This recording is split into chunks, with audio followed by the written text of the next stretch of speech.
नमस्कार दोस्तों, आज बताऊंगा कि कैसे आप टीडीएस की ऑनलाइन पेमेंट करेंगे न्यू इनकम टैक्स एक्ट 2025 के अंदर। क्योंकि पुराने एक्ट में अलग सेक्शंस था, नए एक्ट में अलग सेक्शन है, उसका प्रोसेस भी थोड़ा अलग है, डिफरेंट है। चलिए आपको बताता हूं कि कैसे आप न्यू इनकम टैक्स एक्ट में टीडीएस या टीसीएस की पेमेंट करेंगे। तो सबसे पहले तो आपको इस साइट पर जाना है incometax.gov.in। ठीक है, इस साइट पे आने के बाद आपको क्या करना है, स्क्रॉल करेंगे नीचे, देखिए यहाँ पे एक ई पे टैक्स का ऑप्शन दिखेगा क्विक लिंक्स के अंदर। इस ऑप्शन पे जाएंगे तो विदाउट लॉगिन आप टीडीएस की पेमेंट कर सकते हैं, आपको लॉगिन की ज़रूरत ही नहीं है।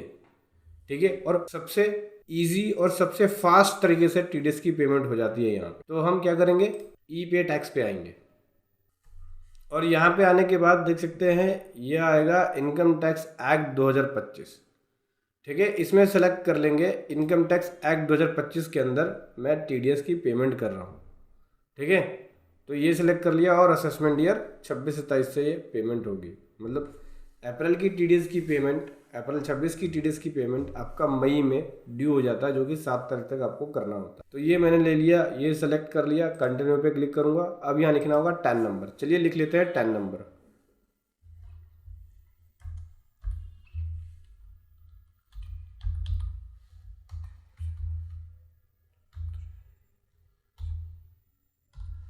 यहाँ लिख लिया 10 नंबर। और जो 10 नंबर लिखा है उस 10 नंबर को दोबारा से कंफर्म करेंगे।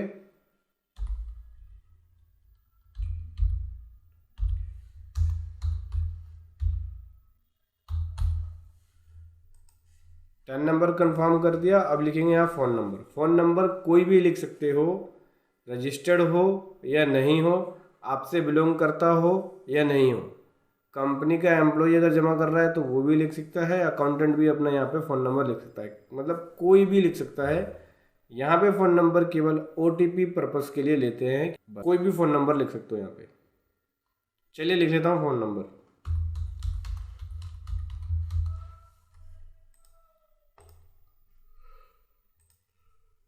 उसके बाद जो ओटीपी फ़ोन पे आया होगा वो ओटीपी यहाँ लिखना होगा।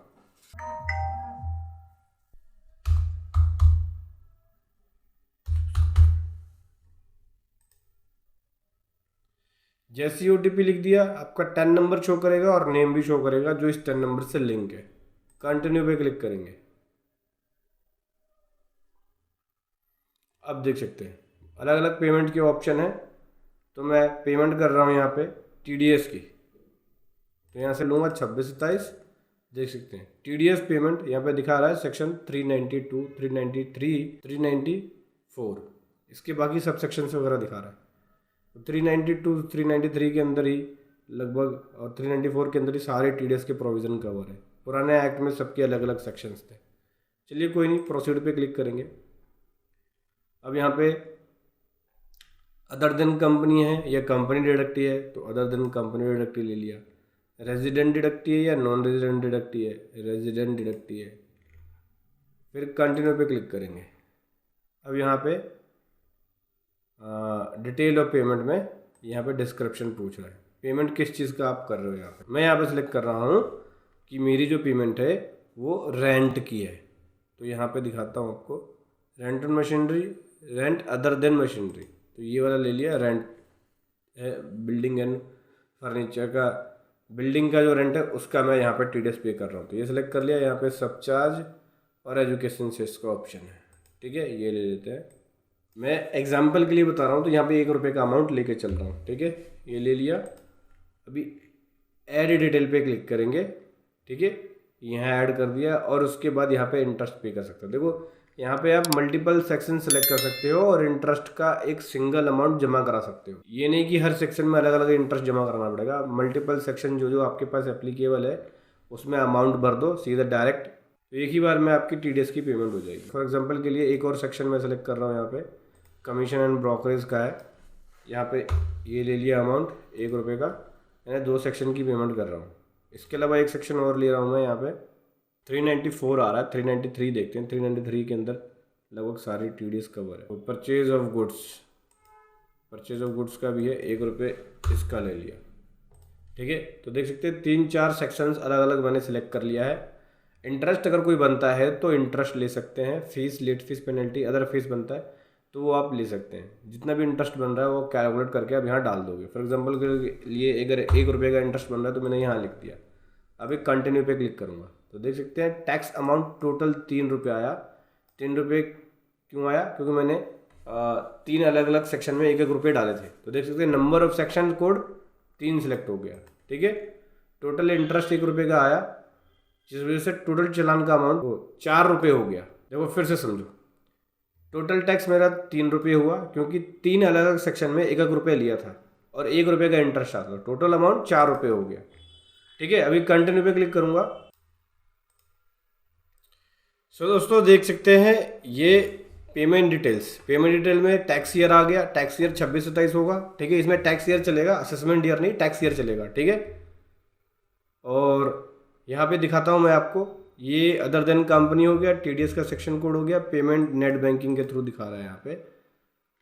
अब यहाँ पे देखिए एक ही चालान के अंदर सारे सेक्शन कोड मेरे आ गए। सेक्शन कोड यहाँ पे दिख रहे हैं, अमाउंट भी आ गया, उसका कोड आ गया, यहाँ से अमाउंट आ गया टोटल 3 रुपये का और 1 रुपये का इंटरेस्ट। पे नाउ का ऑप्शन है, लेकिन मैं इसको नेट बैंकिंग से नहीं यूपीआई से पे करूँगा, तो यूपीआई सेलेक्ट करके कंटिन्यू कर रहे हैं। ठीक है, अभी पे नाउ पे क्लिक करेंगे। पे नाउ पे क्लिक करने के बाद टर्म्स एंड कंडीशंस को एग्री कर दिया, सबमिट पे क्लिक करूँगा। देखिए मैंने कोटक महिंद्रा बैंक सेलेक्ट किया है, तो कोई ज़रूरी नहीं है कि कोटक में अकाउंट होगा तो ही पे कर सकता हूँ। मेरा किसी भी बैंक में अकाउंट है तो भी मैं कोटक महिंद्रा का गेटवे यूज़ करके पेमेंट कर सकता हूँ। ये उसका गेटवे है, तो किसी भी बैंक से पे कर सकते हो। ठीक है, फ़ोन नंबर लिखते हैं यहाँ पे,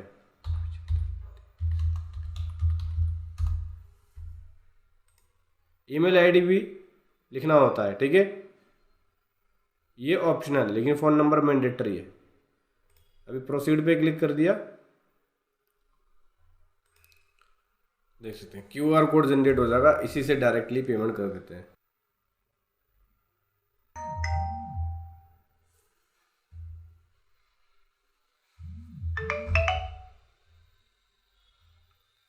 ये देखिए सक्सेसफुली मेरी यूपीआई के ज़रिए पेमेंट हो चुकी है। क्या करना है, डाउनलोड पे जाऊंगा और यहाँ से चालान दिखा देता हूँ आपको कैसा बन के आएगा। देखो चालान का जो फॉर्मेट है वो थोड़ा अलग है। ये देखो 10 नंबर आ जाएगा, नेम आ जाएगा, tax year, section code, amount, बाकी डिटेल्स आ जाएगी कि बैंक कौन सा है और कौन से सेक्शन कोड में जमा किया है। एक ही सेक्शन कोड में सारे चालान जमा हो रहे हैं। तो ये बड़ा ही कमाल का फीचर है। ये